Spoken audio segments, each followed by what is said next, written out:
Naayos ko yung ano ko. Yung ano ko po mga boss. Naayos ko po yung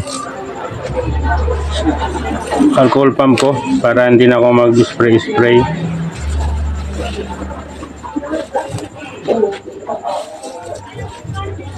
Pang sarili lang kasing ano to mga boss pang sarili po nagawa.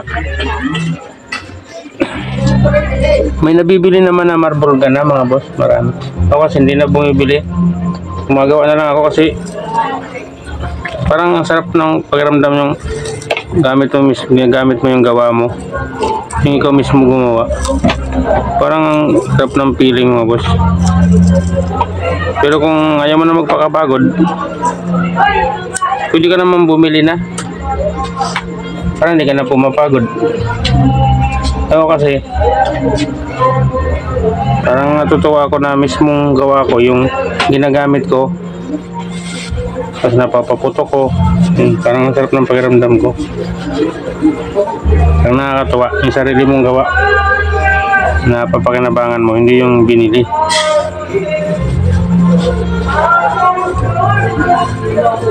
So, mas maganda yung bibili ka na lang. Ayun nga mga boss, yun nga po. Ako kasi ano, sarapan ako yung gamit ko mismo, yung ginagamit ko na hindi binili, na nagagamit ko siya. Parang nakakatawa sa pakiramdam. Yung sarili mong gawa, ginagamit mo. Yung ikaw mismo gumawa. Gabi na kasi rin mga boss galing ako, stigin ako sa trabaho, kaya hindi nga ako, bihira na ako makapag-upload. Ginabi na ako, hindi na ako nakapag paputok. Ito muna yung unahin ko. Natapos ko na to. Yung isa ko na naman po na ano, na yung gumawa po kasi ako ng steel ball na ibutin. Ito naman po ano to, alcohol pump. Ito po yung pinaiksi ko lang yung alcohol pump. Saka yung balloon pump, ito yun. Pinaiksi ko na rin yung ano niya po, yung alcohol tank. Ito yun. Para meron akong denatured alcohol, meron din po akong pang butin. Pero hindi ko pa nga maharap Susunod na yun, sinuuna ko muna yung trabaho mga boss. Walang budget sa pamilya mga boss Libangan ko lang naman to mga boss. Nakatuwa kasi. Nakakatulong dito sa akin mga boss kasi pag nag-ano ako to, naglalaro ako nito mga boss, nawala yung stress ko. Ito na lang ang pinagkakalibangan ko. Saka yung pag yung dating inom mga boss, ito na lang inatupag ko. Kaya nakatulong din to itong marble gun ko na gawa.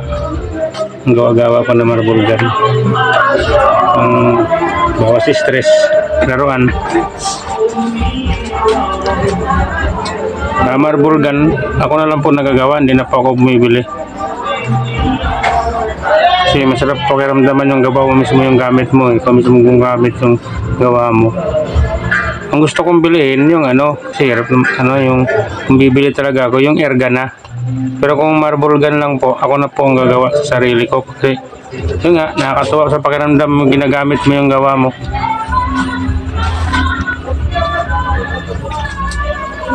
Ito na siya mga boss. Ito na.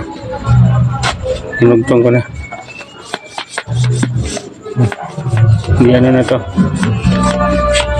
Alcohol. Pero wala pa itong alcohol.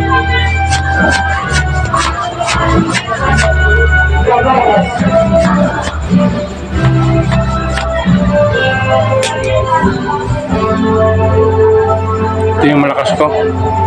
Ito yung pambahay ko lang mga boss. Naka-ready lang ito sa bahay. Yung pambaril ko ng ipis.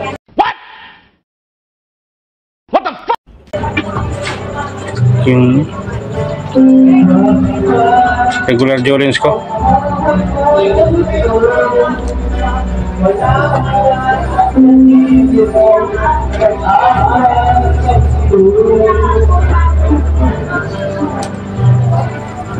Ito yung spray tape dati. Ito yun. Yung pinapausok-usok ko mga boss. Ito yun. Tinanggal ko pa yung scope kasi nagagawa ko ng side ko mga boss eh. So yan na mga boss oh. Ito na. Hindi na sa spray type. Ano sa alcohol pump na.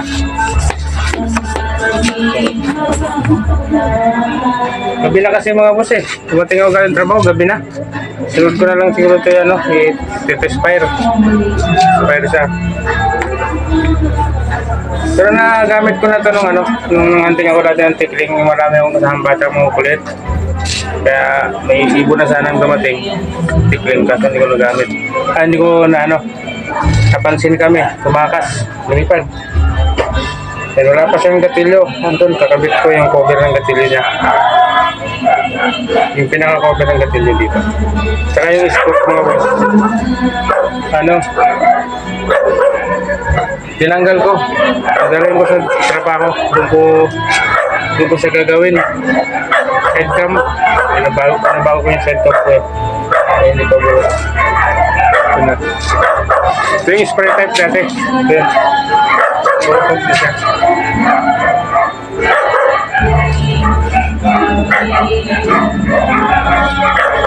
Regular Jolens mga boss. Meron naman akong ano eh, pang steel ball. Hindi pa rin tapos.